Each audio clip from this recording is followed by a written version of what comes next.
Assalamu alaikum wa rahmatullah. So what does the word tajweed actually mean?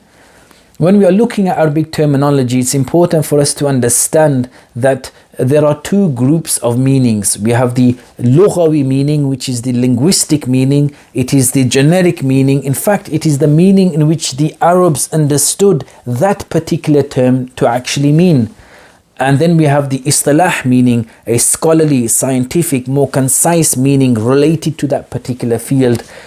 Therefore, the linguistic meaning of tajweed is, tajweed is a masdar, it is a source, it is a ism, it is a noun that is derived from the fi'l, derived from the verb, jawwada yujawwidu, which gives us our masdar tajweedan.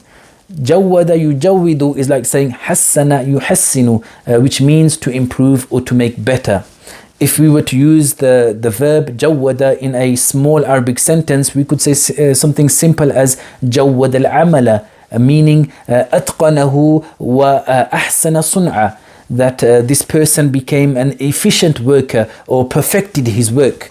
So the word tajweed linguistically means to better or to improve.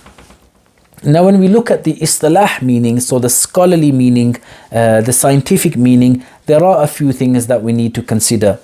First of all, it is the النطق الصحيح للحروف العربية. It is the correct pronunciation of the Arabic alphabet. And in order for this to happen, we need to think about three things. Makharijul huruf, so the articulation points behind these letters, so understanding where these letters originate from within the throat and within the mouth.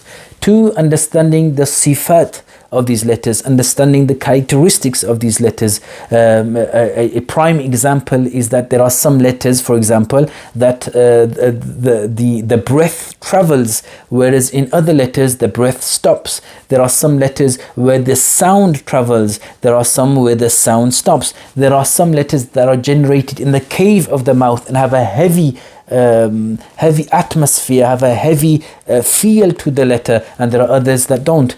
These are all considered characteristics of these letters. So it's an important principle of reciting the Qur'an properly, or improving our Qur'an recitation, is understanding the articulation points and understanding the sifat. After these two, we have a third category, which is understanding the rules behind these letters. So the rules behind these letters, for example, is when two letters meet that share the same makharij and that share the same sifat, what happens in that case? What type of idgham is it? What about those letters that share the same makharij but are different in characteristics? What type of idgham is that? Understanding rules that are related to the mim sakin rule, the rules that are related to the noon sakin and tanween rules, when to lengthen letters, when to shorten letters, and for how long for. And of course there are other categories that we will be discussing inshallah on this channel. So in general, the meaning of tajweed is that we want to improve or to better our recitation through three principles. Understanding the makharijul huruf, the articulation points of these letters, understanding the sifatul huruf, understanding the characteristics of these letters, and of course understanding the rules behind these letters.